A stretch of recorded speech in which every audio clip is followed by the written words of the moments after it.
Kita masih bersama dengan Pak Ito Sumardi, Kabar Eskrim 2009-2011. Pak Ito, tadi saya menanyakan kepada Pak Ito mengenai apa yang Bapak sebut tadi, setiap dalam perilisan kasus narkoba, polisi akan selalu menyisihkan. Dan itu wajib sifatnya, begitu ya Pak ya? Bisa dijelaskan Pak mengenai hal ini Pak? Ya, apabila kita mengacu kepada kitab hukum acara pidana ya, KUHP pasal 184 ke 1, bahwa setiap kasus pidana untuk bisa dibawa kepada proses peradilan minimal harus memiliki dua alat bukti yang sah. Kalau kita melihat daripada kasus ini, yang pertama adalah keterangan saksi ada, keterangan terdakwa, dan keterangan ahli tentunya kan, yang digital forensik dan lain sebagainya, ahli kimia forensik. Dan di sini tentunya harus ada barang buktinya yang secara real ya, yang faktual itu adalah narkoba yang diambil sebagian daripada narkoba yang telah dimusnahkan. Nah, itu adalah peraturannya demikian. Nah, sehingga disinilah yang mungkin menjadi menarik, karena barangkali ada satu kasus yang terungkap bahwa narkoba yang disisihkan itu sebagai sebagian alat bukti itu disalahgunakan dengan menukar dengan bahan-bahan lain ya, yang tentunya ini akan menjadi sesuatu learning point ya, atau pelajaran yang menarik atau yang betul-betul bisa bermanfaat dalam pengungkapan kasus-kasus narkoba di kemudian hari. Dan ini merupakan satu ketentuan yang memang diatur dengan undang-undang ya Mas. Demikian. Jadi memang ada peraturannya begitu ya, untuk kebutuhan pembuktian nanti di persidangan begitu Pak? Betul. Itu mutlak ya, karena kalau tidak bagaimana kita mau memproses, karena hakim akan menanyakan barang buktinya mana gitu kan, ditunjukkan barang bukti itu tentunya tidak mungkin sekian kilo itu dibawa kan, itu memang sudah diatur sesuai dengan peraturan Kapolri, kemudian peraturan Kepala BNN, juga diatur dengan peraturan pidana atau kitab pidana ya, peraturan pidana, bahwa itu harus disisihkan sebagai salah satu alat bukti yang disampaikan atau diutarakan di dalam KUHP pasal 184 ayat 1 ya. Ya. Tapi yang dilakukan oleh Teddy Minahasa adalah ia mengatakan ia meminjam barang bukti narkoba itu dari jaksa untuk dipakai menjebak seorang Anita di situ ya, yang ia anggap sebagai cepu di situ. Nah ini bagaimana Pak proses peminjaman dari, apakah itu hal yang lumrah dibolehkan juga? Memang kalau sesuai dengan aturan istilah menjebak itu tidak boleh ya. Tetapi kalau dikatakan namanya undercover buying, itu sebetulnya maknanya juga sama, karena kita melakukan pembelian secara terselubung agar tidak diketahui bahwa identitas kita adalah sebagai petugas aparat penegak hukum.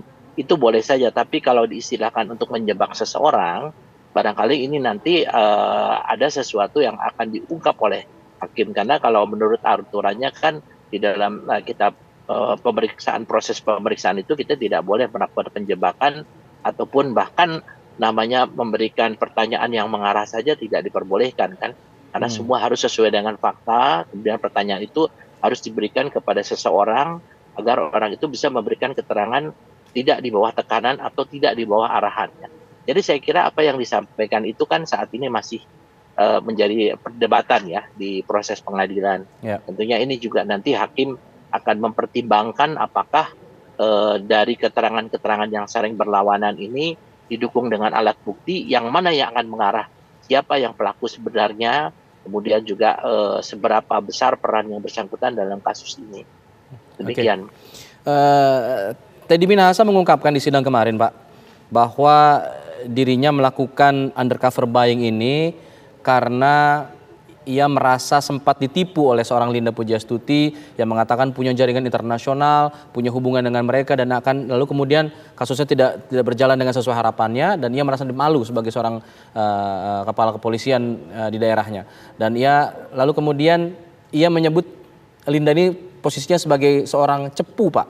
Nah kalau Anda bisa menjelaskan posisi cepu, lalu kemudian informan lah katakan begitu, lalu kemudian posisinya dengan seorang polisi, apakah memang polisi mendasari pemeriksaan atau mendasari pengungkapan kasus narkoba ini sebagian besar atas informasi dari seorang informan, atau Bagaimana sebenarnya? Kalau kita lihat di kasus ini sepertinya Teddy Minahasa seperti itu begitu. Memang ada sesuatu yang menurut saya agak kurang lazim ya.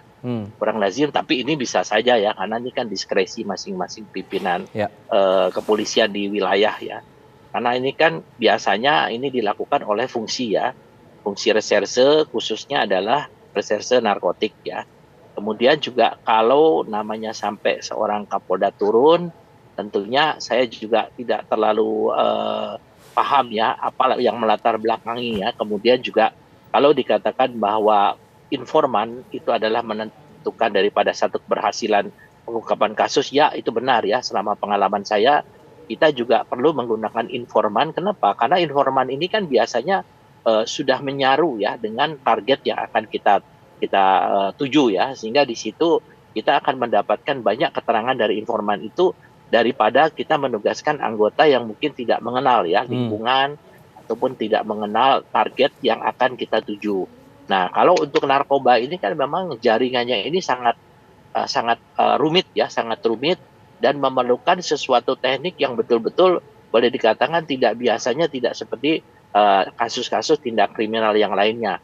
Nah, kalau dikatakan bahwa Pak Teddy Minahasa ini beliau memimpin langsung, bisa saja ya. Bahkan kan seorang kabar eskrim pun juga, saya juga pernah memimpin satu operasi di mana saya pimpin langsung karena melibatkan beberapa daerah ya. Jadi beberapa wilayah. Karena kalau sudah lingkupnya beberapa daerah itu harus turun dari pusat. Nah, kalau beliau sebagai Kapolda turun memimpin langsung, itu adalah satu hal yang menurut saya lumrah. Bisa saja, dan kalau memang beliau punya informan seperti yang disampaikan Saudara Linda dan sudah mengenal lama ya, itu ya saya kira juga memang setiap anggota kepolisian yang pernah berdinas di wilayah, apalagi yang di fungsi reserse, kita tentu punya informan-informan tertentu ya. Tapi kalau yang disampaikan adalah untuk menjebak informannya itu tentunya perlu dibuktikan melalui keterangan-keterangan atau bukti-bukti yang nanti akan diungkap di persidangannya. Jadi penggunaan informan itu satu hal yang sangat wajar yang digunakan oleh Polri ya, atau anggota polisi untuk mengungkap satu kejahatan. Itu pun juga sangat lazim digunakan di dunia militer ya Mas ya, di intelijen.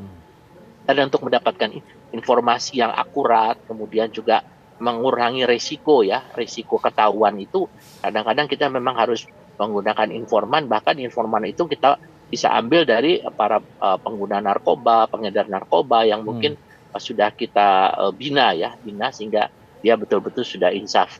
Saya kira demikian. Posisi informan ini dari sisi hukum bagaimana Pak? Artinya ketika dia sudah menjadi informan polisi, tapi kemudian bergaul dengan lingkungan kejahatan begitu, katakanlah narkoba di sini, ia melakukan transaksi juga, artinya di situ dia memiliki kekebalan hukum? Kita harus pisahkan ya, harus pisahkan antara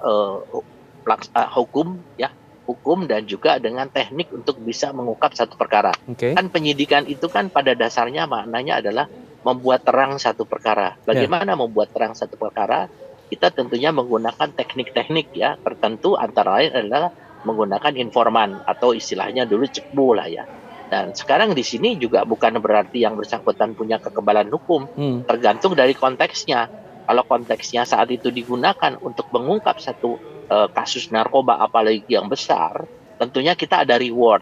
Ya. Tapi rewardnya itu bukan berarti yang bersangkutan kemudian menyalahgunakan tugas ataupun kewenangan yang diberikan oleh penyidik untuk memberikan informasi. Ya saya kira harus dipisahkan ya. Apa rewardnya biasanya Pak? Juga penggunaan informan ini adalah satu hal yang lazim ya. Demikian. Rewardnya apa biasanya Pak untuk seorang informan ini Pak? Bagaimana? Rewardnya biasanya apa? Imbalannya apa yang biasa diberikan dari pihak kepolisian kepada seorang informan? Dalam bentuk materika atau apa? Ya macam-macam ya, macam-macam. Ada, saya pernah dulu mempunyai informan yang lama bertugas untuk kita. Ya kan kehidupannya susah ya, tentunya juga saya memikirkan juga untuk membantu kehidupan keluarganya dan lain sebagainya. Kemudian dia juga biasanya kita berikan kartu khusus ya. Kartu khusus yang sifatnya adalah sementara. Jadi begitu dia melakukan pelanggaran, ya kita tetap tindak gitu, tetap tindak sesuai hukum yang berlaku. Jadi tidak ada kekebalan hukum yang diberikan kepada yang bersangkutan. Dan biasanya informan-informan kita juga harus selektif ya. Baik. Karena jangan sampai kita terjebak kemudian terbawa dengan informan itu sehingga justru dia bukan menguntungkan kepada kita, kepada pihak penyidik, tetapi justru merugikan dengan memberikan informasi dari dalam. Misalnya ya, kita mengadakan operasi, dia memberitahu kepada jaringan tertentu bahwa nanti ada operasi. Nah, dia mendapatkan imbalan tuh dari jaringan tersebut.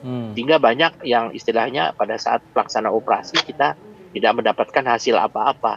Nah, yang kalau begini kita sudah mengevaluasi. Kalau sudah betul memang informan itu istilahnya sudah membelot ya kita akan melakukan langkah-langkah hukum terhadap orang tersebut meskipun mungkin orang tersebut pernah berjasa kepada kita ya. Saya kira itu yang selama ini berlaku. Jadi kita juga menggunakan informan itu betul-betul sangat selektif dan untuk kepentingan tertentu dan terkait dengan target yang akan kita tuju ya. Nah, saya kira itu yang mungkin yang biasa diberlakukan oleh anggota kepolisian khususnya di fungsi reserse ya. Nah, yang jadi pertanyaan Pak, seberapa jauh akses seorang informan katakanlah seperti Linda ini ke ruang lingkup kepolisian sampai di Kanitka, Kapolsek, Kapolres, ini sampai Kapolda soalnya. Nah, kita akan bahas nanti lebih dalam usai jeda. Kami kembali sesaat lagi.